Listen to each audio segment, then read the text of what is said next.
Alright, welcome to the channel. My name's James and today I'm going to teach you how to paint the easiest marble base you've ever seen. There's no faffing around with airbrushes or baby wipes or any of that nonsense. It's just brushes and paints. And all the paints you'll need will be listed below in the description, so let's get into it. So this is what we're aiming for, and essentially this can be done with very minimal effort in a very short space of time. It requires some sap green, some emerald green or something kind of jade color, some white and some black, which I forgot to record at this time. But essentially what we need to do is basically just over thin your paint. So if you've ever been in a position where you're like, my paint is too thin, then that is the right consistency for this. But we're going to slap down a good layer of sap green to start with, just to establish a bit of a base. Then we're going to come in with some emerald green, again thin that down and slap it on the base. Then grab a bit of titanium white, again thin down. You're just going to dollop that into various places. We're allowing the paint to almost bleed together because it's so thin. It's just going to run as that fluidity just to mix on the base, and you can see we're just dolloping it on, letting it bleed together, kind of pulling it together, essentially sort of wet blending, but in a very kind of loose and uncontrolled manner. So we're just letting the paint decide where it wants to go, how it wants to behave, and how it wants to mix with everything else. So you can see I keep going back and forth to my palette, lifting different colors, applying them on top of each other. And you want to build this up over multiple layers. So each time you kind of apply some paint, you let it all bleed together and do its thing. Then you got to let it dry. Ideally have a hairdryer on hand because it makes this process a lot faster, but you can just let it dry naturally. But as we build this up over multiple layers, because we're using super translucent paint, super thin paints, it adds some depth to the marble as well, which gives you these different layers and different ways that the paint flows and bleeds together that's still visible every time you apply another layer. And this is one of these things where you really got to trust the process. You can see it's quite messy, but you can already see those like vein structures coming together within the base as I just drag my brush haphazardly across the surface, kind of adding in some lines, trying to give some sort of structure and indication of direction. But try to have some fun whenever you're doing this. This is pretty much as carefree as painting can get. You're effectively just dolloping on thin versions of paint, building it up over multiple layers to create that structure and that depth within the marble. And you can see using the different colors, not cleaning my brush, just helps to create more variation within the different colors and within the different layers of the marble. And again, just a reminder, every time that you build up these layers, create some interesting color and variation within your patterns, make sure to give it some time to dry so you can build up that depth within the marble.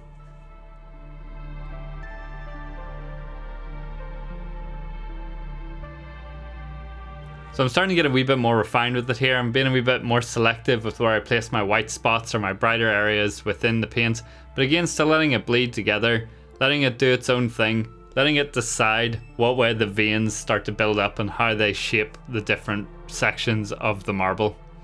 Once everything's dry, I'm coming in with an Artis Opus size 0 here, and I'm starting to establish some of the vein structures, so you can see I'm kind of following the shapes within the paint.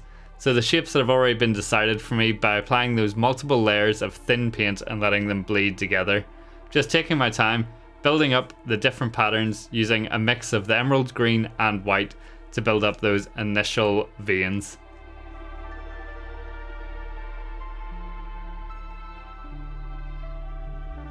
Do your best to follow the patterns within the paint, but if you're having trouble, tracing them, it doesn't really matter. As long as your lines are irregular and somewhat fine, it'll still come across as marble or jade. So just apply them over the base in various different places. You tend to try to keep them all going in roughly the same direction, but you can have a couple of offshoots here and there that deviate away from the main pattern or the main flow of the veins within the marble.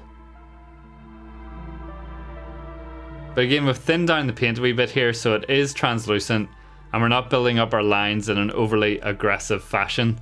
I'm coming in with a bit of Abaddon black here just to add some additional depth within some of the areas of the marble and just to create a wee bit more contrast with some spaces. Also use a thinned down version of Abaddon black to pin wash between the cracks on your base if you have them. And then coming in with some pure titanium white just to draw attention to some areas within the veins. All that's left to do is add an edge highlight to the perimeter of the base and to some of the sections within the cracks using a mix of emerald green and titanium white just to draw a wee bit more attention and create some more shape and structure within the base. And don't forget to paint the rim of the base black. But all being well, you should be left with something that looks like this.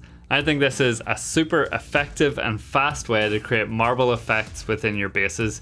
You can do this on any base and pretty much with any colors as well. So get creative, experiment with some of the different colors that you have and some of the different effects that you want to create.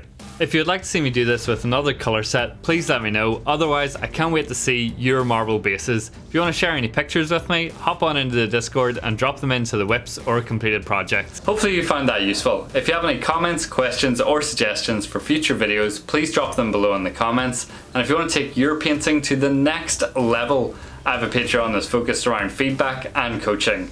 If you want to show me what you've been working on or what you've been using these videos for, please head over to the Discord and drop some pics into the whips or the completed projects. I would love to see what you've been doing.